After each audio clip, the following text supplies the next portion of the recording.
Are you looking for a podcast where you can hear from real people regarding their real dental drama? If so, then you've come to the right place. Join hosts Bethany Petty and Dr. Rena Kuba as we dive into the solutions we've created and the mistakes we've made while managing dental drama. Let's get started. All right. Well, I want to jump us right back into where we left off. And I don't think either one of us planned for this to drag out this long. But again, you're dragging it out for the dummies like me who are like, how do I get started on this? Mm-hmm. And what is this? So I'm going to recap kind of where this conversation started and where we're going to pick it up. The topic started, 2 episodes ago about treatment acceptance and how you're seeing a decline in offices, quite multifactorial. So episode 1, we talked about what could be contributing. And then I wanted us to come back in episode 2 and talk about, but what are my rollout points? Like, where do I start analyzing this? What do I do? Like, can you give me actionable items to how I go back to my own practice and start digging through this, swamp of, factors? Because most likely I'm going to stop and say, I don't want to do any of this. Mm-hmm. And I'm just going to carry on my merry way because I'm already dealing with staffing issues and you name it, I'm dealing with it. But I think this is so important, like the treatment, that's what is our bread and butter. And if patients aren't accepting treatment, the whole operation comes to a halt.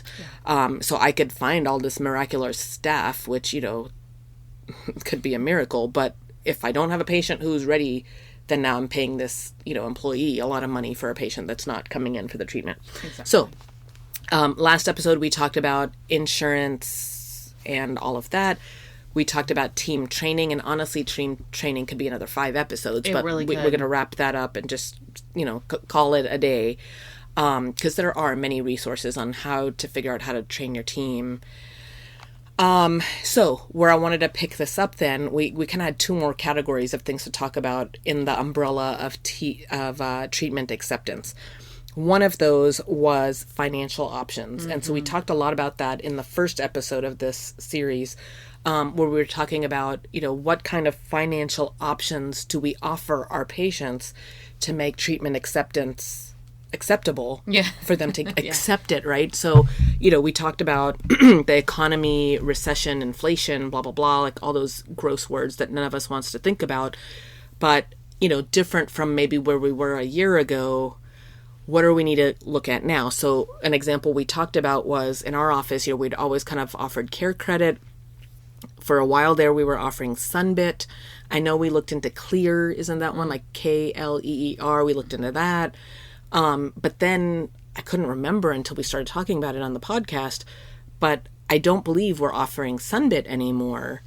And so me going, maybe we do need to offer Sunbit. And is it worth it to have some dollars rather than no dollars, or do the fees really not make sense because I'm already getting paid pennies by Delta and now I've got to share my pennies with Sunbit and really by breaking out even or losing money? So I kind of wanted to pick that part of this up going, what are your practical, actionable tips for me to go, does this make sense for me, to get back in with Sunbit, or any other number of financing options?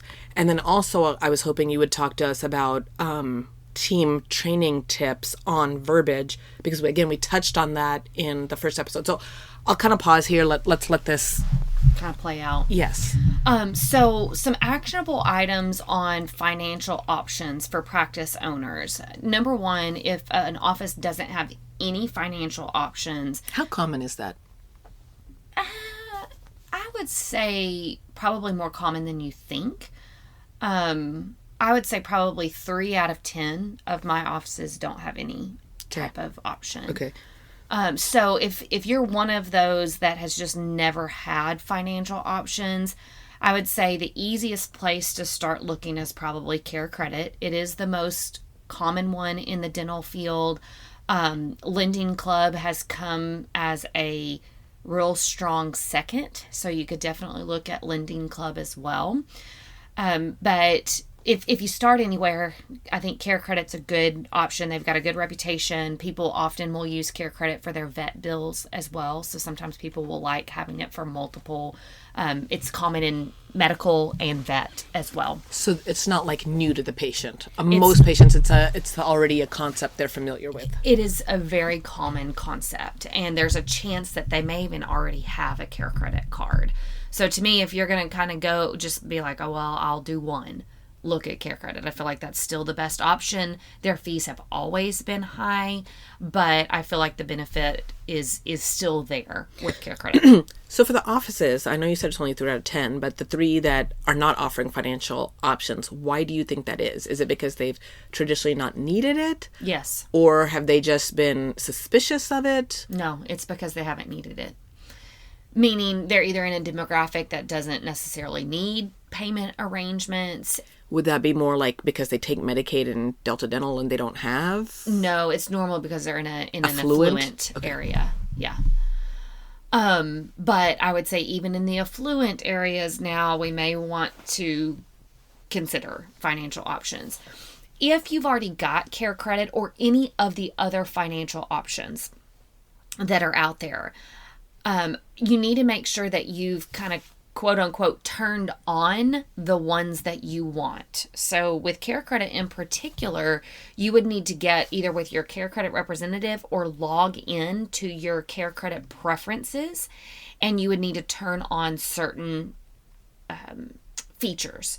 So if you are going to offer the long-term payout plans like we talked about, I believe in the first episode on treatment acceptance. Do you mind going over that again? Because it's been like a couple weeks now. So Okay. what you were saying something about like the 6 month. So we'll just say dummy here myself. I always thought that the longer the financing went on, the more I would get dinged, the higher my percentage would be. And I guess that's true for like the 6 months interest free. You had mentioned how that was so appealing to patients for a while. It was. And it was appealing to the doctor's offices as well, because it was only a 5% fee to you, the doctor. So the 12-month with Care Credit is 10%, and the 18-month interest-free option is, I think, 14 or 15%. I can't remember exactly. So you can, in your Care Credit preferences, you can turn off the 18%, which I would advise, because a 15% cut with our expenses being so high is not wise, in my opinion. Well, and to your point of what you mentioned in episode 1 of this series that I want to make sure we go back to is, because I think this is probably me as well, going, well, it's more palatable to a patient to have 18 months to pay off something interest-free. And so I was taking the hit for that, of that, whatever, because a patient probably won't do longer than 18 months or probably, you know, isn't going to want to pay interest. And so you had made a comment about don't put ourselves... Yeah, don't project that onto the patient. And right now, patients are going to, not all patients, but the majority of patients are going to prefer longer payout plans, low monthly payments. So I always kind of equate it to car buying. You know, what we really want, like, do we care about the price of the car? Yeah, we do. But we really look more at the monthly payment. And can I afford that monthly payment? So much so that we're willing to kind of overlook some of the other things, like, wow, that interest, I was really hoping to get 2.9% APR financing, and this is 4.9, but the payment's right, that we're sometimes willing to overlook that. That's where more patients are going to be now, that I prefer a longer payout plan, which Care Credit does offer. Just to kind of revisit that, they do offer 24, 36, 48, and 60 month financing, but it bears interest for the patient. So historically in the dental field, we haven't offered that because we didn't think it was going to be very appealing. Like, who wants that? Now it is very appealing and we need to offer that, but we might need to turn that feature on in our settings. If we previously had that deactivated, we would need to turn that on. And also specifically in Care Credit, you need to set your dollar amount. How much of a treatment plan are we financing for them to get 24 months? So that's what I was kind of I kind of remember that, and I'm glad you brought that up because I was going to ask you about that. Like I remember there being talks a few years ago in our practice about why are we offering care credit for the $200 treatment plan? Because by the time we do that, we're actually paying 5%, 18%, whatever it is on this lower amount. Mm-hmm. We should only be offering the 24-month payout on treatment plans of $2,000 or more. So what is your advice on that currently? So that would have been my advice a couple years ago, is that there needs to be a pretty high bar of what we're financing for it to make sense to the practice.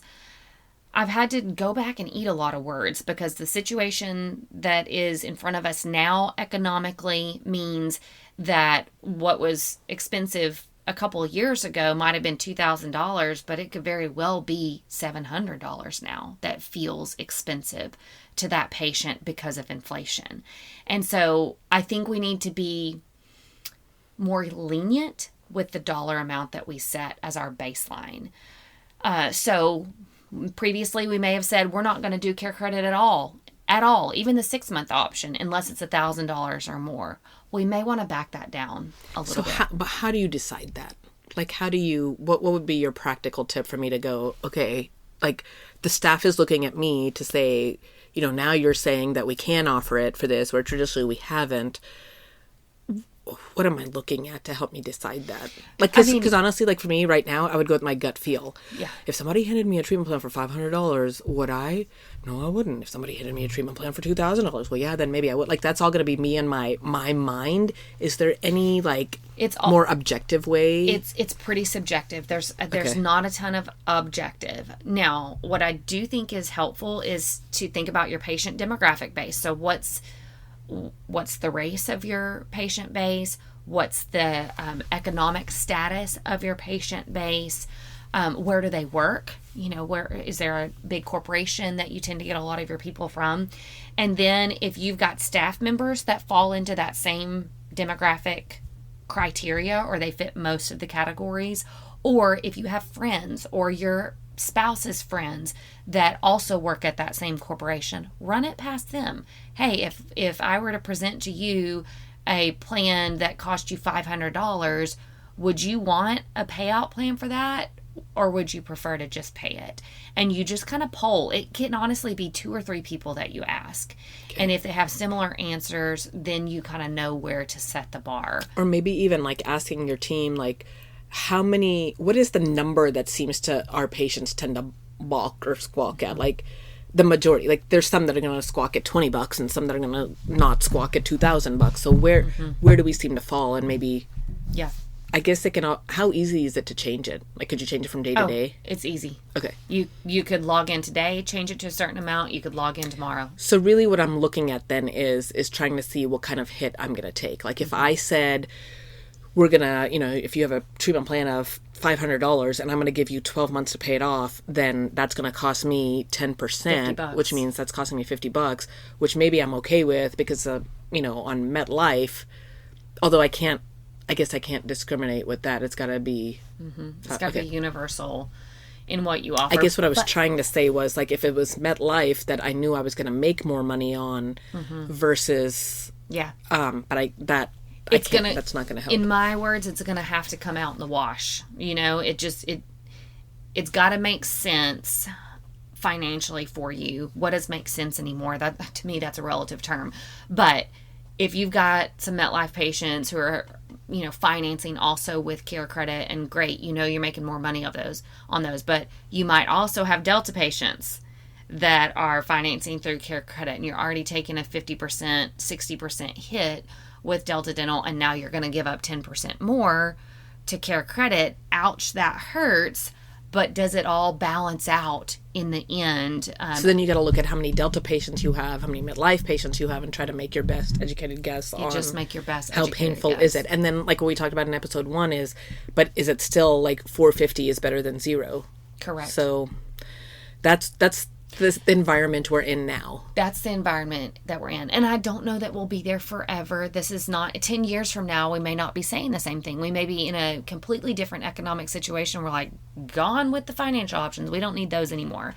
But right now we have to kind of make decisions about the current trend. And what you said, like the current trend, meaning the next year to 18 months, because I think a lot of people do tend to go, well, it's just right now, this is going to get better, but it's not getting better anytime soon. No. And I asked my husband, he was the one that talked about the economy, I asked him, what's the shortest economic recession that you've seen? And he was like, all of them are 18 to 24 months. Okay, good to know. So when I've been thinking about this, I think I've been kind of holding on to hope that, this is a little blip, we'll get past this. And once my husband reiterated that for me, I was like, okay, we can't just hold on for 18 months, 24 months. We've got to adjust. And it could be longer than that. That's kind of the short end of the cycle. So we have to plan for, okay, we're going to be in this for at least 18 to 24 months. And I pray to God that I'm wrong. But if we're there for 18 to 24 months, we got to solve it. If we're there for longer, then we've made a good investment. Well, and the other thing that I have to keep remembering is it's not like, the person who pre-pandemic would have made $14 an hour, but is now making $21 an hour. It's not like we're going to go back and be able to drop them back to 16. No. That's never going to happen. That's never, that ship has sailed. And I kind of was hoping that would be the case, 6-ish months after the pandemic, I thought for sure. And then so I've had to talk myself off that ledge going, that will never be the case. This is where we are going forward. And then supplies. I just don't see supplies costs dropping. No. I just don't see that happening. And that's where this discrepancy is coming from, is that we've got our overhead is so much higher, and we are getting hit where insurance is reimbursing less, and now patients are accepting treatment less. Mm-hmm. And so we've got this big, like you mentioned in the other episode, we've got this big void. Mm-hmm. So I do think we are in a different climate now where we've got to look at these financing options. And 18 months or so ago, when we took Sunbit and then we dropped Sunbit, and I want to say the reason we signed on with Sunbit was because it seemed like more patients would get approved. Yes. Now, I don't know if that's the case with Care Credit now or not, but I know a few years ago that was the buzz, was that nobody gets approved, so it's really not helpful to anybody. Correct. Things may have changed. They may have changed, because I want to say we thought that pre-pandemic, so it's been a while now. And I'll be honest, I have no idea. I have no idea what the trend is right now on it. But to your point, this is the time to look into it. It really is. And if it's not Care Credit, look into one of the other options. If you've already got Care Credit and have used that and offered that, might it be helpful to look at a second one? And I would say, Lending Club is it's come onto the scene pretty strong, functions very similarly to Care Credit. So you've got to evaluate, does this give me enough of a different option to pay the fee to sign up with them, and or is it worth looking into something like a Sunbit? Another one's called Compassion Finance. That is the one that pays you out over time, but you get to keep the interest. So you could certainly look into Compassion Finance. And we talked about that in episode 1 of this. I didn't mention the name of that company, okay, but that concept. Okay, let me ask you this, and this may have nothing to do with this, which is fine. We can just move on then. But what about your own in-office financing and your own, what are those called? Like the clubs, your own membership. Yes. Mm-hmm. Does that help at all with treatment acceptance? Is there any? It doesn't help so much with treatment acceptance. It does help with patient retention. So one of the things that I wanted to mention in this whole financial section is not only do we have the economy that's impacting us, but because of the economy, people have lost their dental insurance benefits, or they have opted out in order to have more money in their paycheck. And so you could be facing a patient that used to have dental benefits and now doesn't, and is therefore affronted with the cost of dentistry. And so they're more inclined to either not accept treatment because, wow, I never knew it cost this much, or I'm not even going to come to the dentist because there's a cost there that I used to not have. And so that's where the membership plans come into play. Now, most of the time when you have a membership plan, there's a percentage off treatment that's kind of a hook to help the patient out. So that could be 10%, that could be 20% off of treatment, which to me, I'm like, 20% off of our full fee is still loads better than we're getting from our insurances. So it's very helpful to have that percentage off. The first and foremost benefit is retaining a patient that doesn't have insurance, and it makes it very palatable to go, oh, I just pay this annual fee, or I pay this monthly fee and I'm able to get my cleanings done, and then it also buys me 20% off of treatment. So I think that's a very important option to look into. I was really hitting this hard with a handful of my clients a couple years ago, right after the pandemic, when I saw insurance reimbursements dropping. People were not having jobs, and so we needed to come up with a solution. So I think you could easily do that in-house. There are companies like Clear. You mentioned Clear. They can create the plan for you and kind of manage the whole plan. So there's companies that do that, but you could easily do it in-house as well. You don't have to incorporate another company like that. You just set up, what are we going to charge? Are we having them pay up front? Are we having them to pay half at their first cleaning, half at their second cleaning? There's inherent risk, right? So if we have them pay up front, it removes all the risk. We've been paid and we're good. If we have them pay half up front and half at the second cleaning, they could change their mind and be like, oh, I don't want to be a part of the plan anymore. And then we never get that second half. And it didn't work to retain the patient. But it's another log in the fire. It's something that's there for them that I think could be really helpful. So have you seen people that have their own membership plans and such be more creative with, like, have they done any of their own, like, if your treatment plan is $3,000 or more, you get this level of discount, or if you pay up front, you get this, like, is that something you would advise or not advise, or what I think the more creative you can get, the better. I've got 2 clients in particular who've taken this membership idea and have exploded it in really cool ways that are, to me, groundbreaking, honestly. One client of mine years ago, 5 or 6 years ago, started a plan. He was so passionate about prevention. And he was like, we just don't do it enough. Like, most people aren't good with 2 cleanings a year. They need more. I want fluoride on all my patients at every visit. There's these certain products, that lower the pH in their mouth. Like, just very forward thinking from a prevention standpoint, but he realized the acceptance was low because all of this came at a cost and people weren't willing to invest in that. So he put together very customized packages based on a person's caries risk, perio risk, and they fell into one of these 9 categories, and then they would pay this particular monthly fee. So he would set it up monthly, and it came with the products that he recommended. It came with the extra cleanings. It came with the fluoride, et cetera, et cetera. And it was so exciting to be a part of that 5 or 6 years ago, because I couldn't wait to see, as people were compliant in their preventative plan, what would happen to his practice.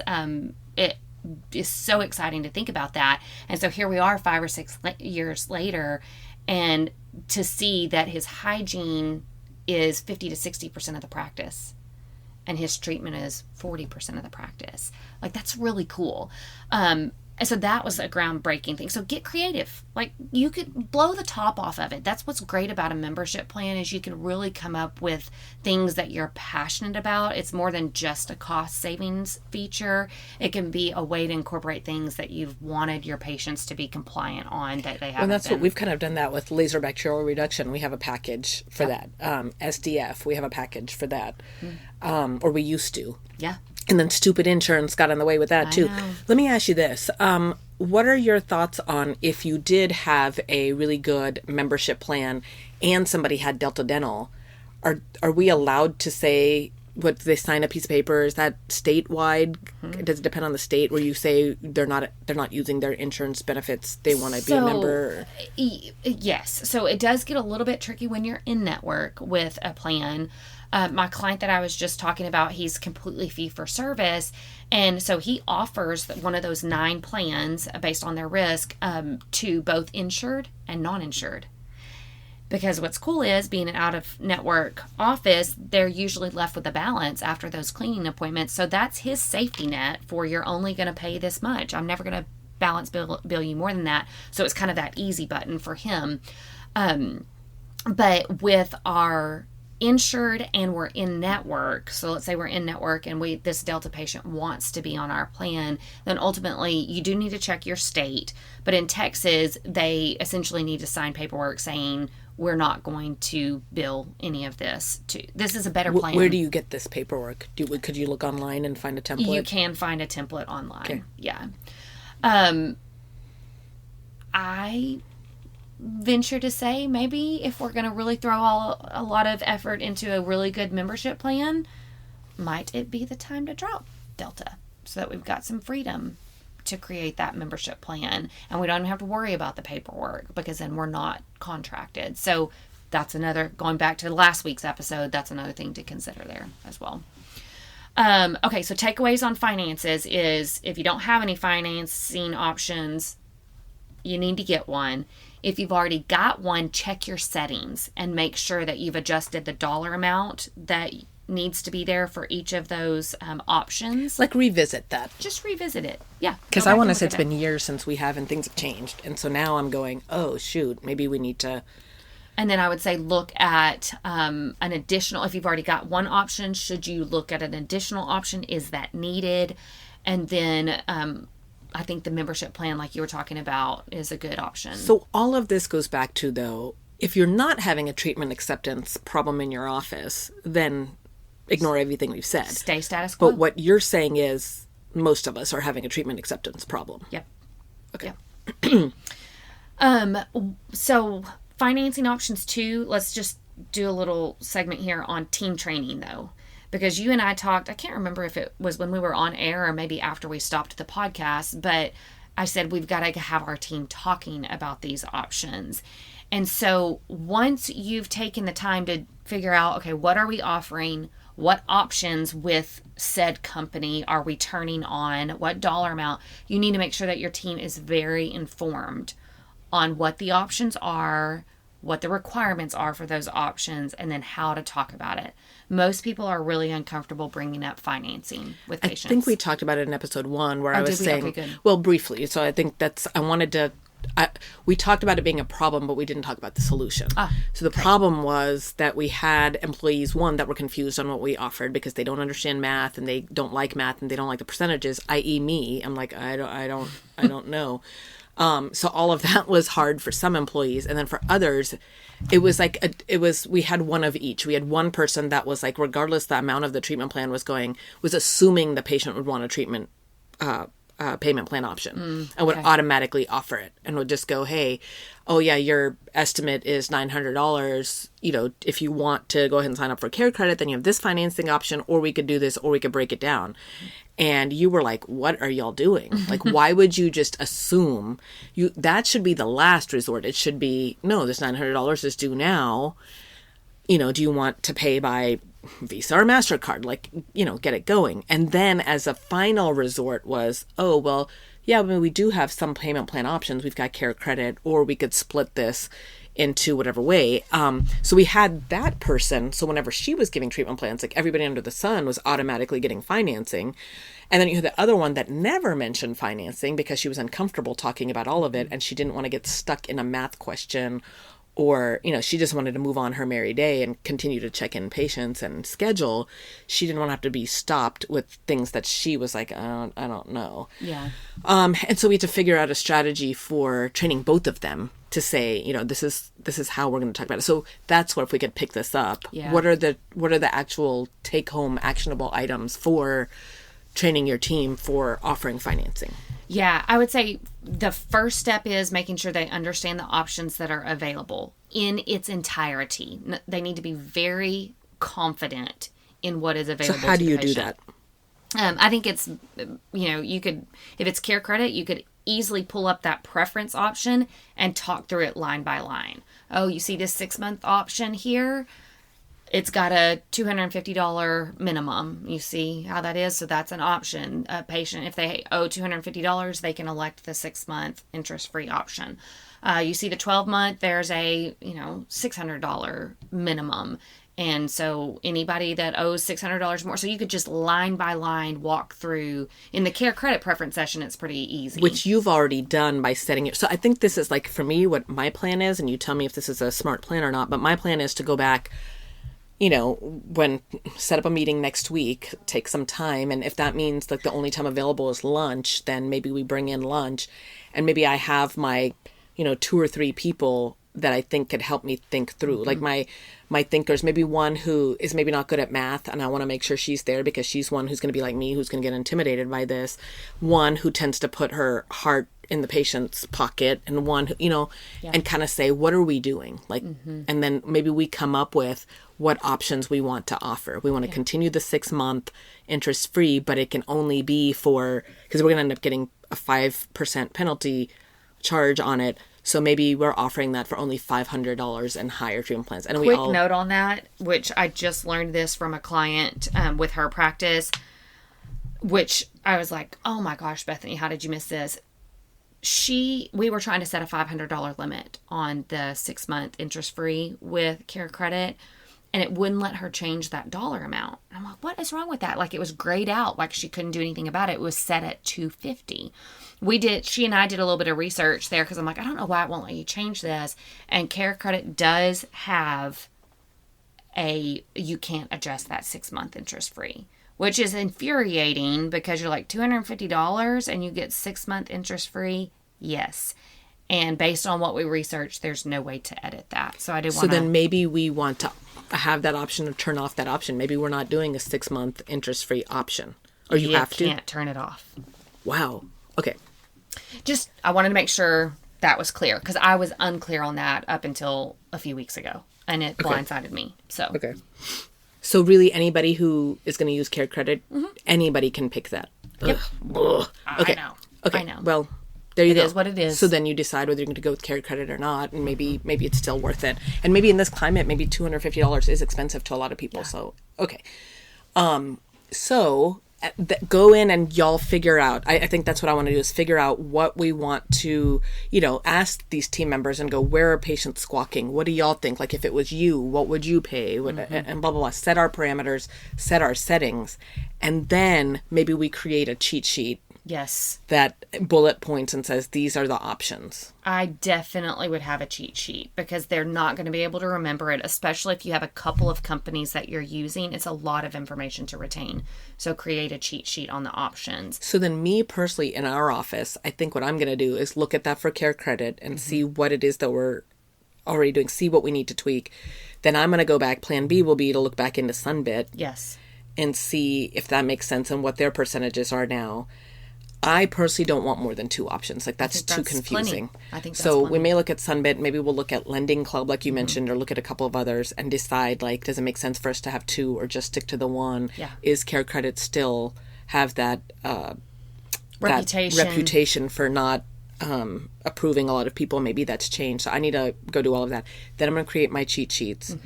The other thing I think I need to look at then is we don't have a membership club because we've talked about that before, but maybe we are, like we've talked about maybe there being a cap for, out of network for big IV cases. We're not going to charge more than X amount of dollars. Like that way the patient knows. So we need to go back and revisit that. Yeah. I think it's a good time to do that. And I think those are tangible takeaways. And another one going, if we are going to offer like not Care Credit, like say the patient doesn't want Care Credit or doesn't get approved for Care Credit and we don't want to do Sunbit. Okay, then would we let the patient pay this out, i.e. it's our own risk? Who are we letting pay out? What are the terms of paying out? Is it, because I think currently what we do is like you owe 50% at the time of scheduling and then, but before we start treatment, the rest of that is due. To be paid. Yeah. So that's what we've done. Do we need to be more lax with that and offer? And I would say too, again, this goes against every consulting, thought I've ever had, but I think it's a worthwhile time to figure out what could we do that we are comfortable with. I would strongly advise against really long payback terms, unless it's something like ortho. It is very common for ortho to be paid out in the office over the length of the treatment. So that's kind of the exclusion to this. Everything else, that product, that service, that treatment is delivered and done. And so I'd be very careful about dragging it too far past the treatment. I would encourage thinking about some pre-payment. So maybe a couple months leading up to the treatment, we've gotten a couple of payments, and then maybe a couple months after treatment. So these would be shorter, bigger payments made to the office, but it's spread out over, 3 or 4 months. And I think that would be relatively low risk. However, we need to have the capacity to keep the patient's card on file. So I would strongly recommend an automatic payment, and then to have a backup payment on file in case that first option does not go through. But again, these are key takeaways here. You need to make sure that the way that you're storing the card is secure, and that it can't be accessed.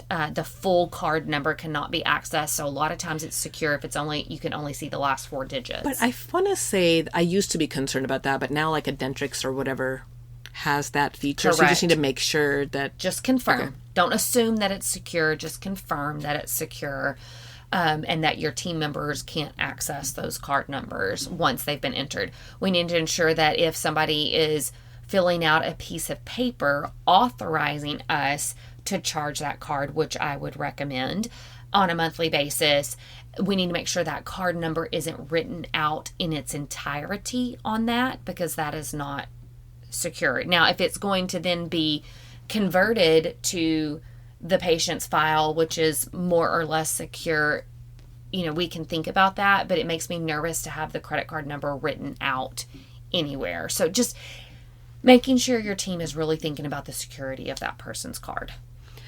Okay, if anybody's still listening and hasn't vomited in a bucket and turned us off because this is so yucky, I do want to make sure we get to the fourth category that we had talked about, which was, and again, the umbrella topic is treatment acceptance.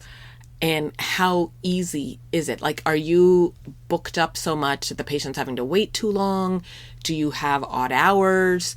Does your front make it very difficult to schedule an appointment? Like all of those things, how easy is it to get that scheduled? So I'll tell you, for us, we hit many roadblocks because our last appointment time is 3:00. We are not open Saturdays. We only have 1 IV day a month. So I have a lot of roadblocks in my system that I need to revisit if we do indeed have a treatment acceptance issue. Yeah, I think evaluating the times that you have to offer. Do you have a lot of parameters that you've needed in the past that maybe you don't need now? I've got a lot of pediatric practice. They'll only schedule treatment, in the morning, and they won't do any treatment in the afternoon. And is that a barrier that we could potentially remove for a period of time? Do we have, if we've got primarily working individuals, maybe we've got early morning appointments that are available and they can get their treatment done before they head into work. Maybe we need to reevaluate our lunch hour. If we've got a straight up noon lunch hour, maybe we need to shift that up or down to try to accommodate some lunch patients. So I think definitely looking at your availability and your offerings. But I would say something interesting to think about too on the ease of scheduling is, and we've talked about this with your practice, I talk about it with every one of my clients, it makes no sense to me to put a lot of emphasis on the financial before we're talking about scheduling. In my mind, if we're clinically talking about, oh, you need this, and look at this broken tooth, and this is the long-term consequence of not dealing with it, and we've gotten that patient clinically charged to take care of this problem, and then we throw up this huge mountain of a barrier with, oh, but before you say yes to treatment, do you agree to the finances? That to me makes it not easy to schedule, because now I just got off my clinical motivation and now all I can think about is the financial. So watch the order in which we address things. But I think where the hang up that we get is people won't schedule until they know what it's going to cost them. Sometimes they won't, but we assume that all patients are going to be that way. And that's just not the case. Oftentimes, if we'll move into scheduling and get them on the books and then talk about finances and collecting and all of that, from a flow standpoint, that makes a lot of sense. Now, it doesn't mean that but I need to know how much it costs. No, you can't. We got to schedule you first. I'm not saying we hold to it that consistently, What I'm saying is let's assume the patient will schedule without seeing the full breakdown and all the financial options.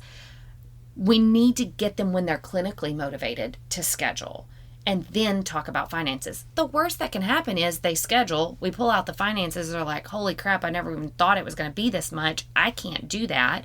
Then we're like, hey, look at all these financial options. Look at how easy we can make it for you. And we can potentially solve that for them. Or they're like, oh no, I can't even think of financial options. I can't do this. And we're like, no problem. I'll take the appointment off. That's the worst that can happen. But I think we assume that everybody's going to have to see those numbers And first. I know I assume that. I absolutely assume that. And I think that's where I'm probably being a big roadblock with that, because to me, they've just seen, like, you've walked in with your kid hurting. I've shown you the holds. We've talked about what, why, all of that. And then you're assuming that you're not going to be able to afford it, or, and I think I'm assuming that they're going to not schedule. Yeah. Although I will say, I do feel like that is a problem with the treatment acceptance right now, is that they are not scheduling because of that financial amount. It absolutely is. But you're right. I'm assuming that for everybody, and I should not be doing that. And I would say it will come up more pointedly that finances is a hurdle if they've already scheduled. So sometimes we don't know, right? Because we're like, oh, treatment, finances. And then we come back to scheduling and they're like, oh, let me think about that. And the reason for not scheduling is muddied. If they've already scheduled and then we present finances, it's going to come out very clearly that they're backing out of that appointment. Why? One thing changed. It was the finances. Then it gives us the freedom to really engage in that financial conversation much more clearly. So the ease of scheduling to me is the order in which we have those conversations. Scheduling, in my mind, should always come before the finances, unless, as we try to schedule, the patient says, but I can't do that until I know how much. Great. We can pivot and talk finances and come back to scheduling. Anything else you can think of on ease of scheduling? I think that's really it. Look at your hours and your appointment offerings, the restrictions you have, and then look at the order in which you try to schedule. Buh. Fun. I love this. This is your nightmare. This is like my dream world. So I've got that emoji. If y'all can picture the green emoji that looks like he's about to vomit, like that's the face I'm making right now. Thanks for joining the conversation today. We hope that you are comforted in knowing that you are not alone, but we also hope that you're walking away with some really great tips and tricks to try in your practice. We value your feedback, so please take a few moments to rate and review the podcast. Finally, we want to make sure that we're covering the topics that matter to you. So track us down on Facebook, Instagram, and Twitter, and let us know what topics you want us to cover. As always, please know that we are rooting for you today as you manage your dental drama.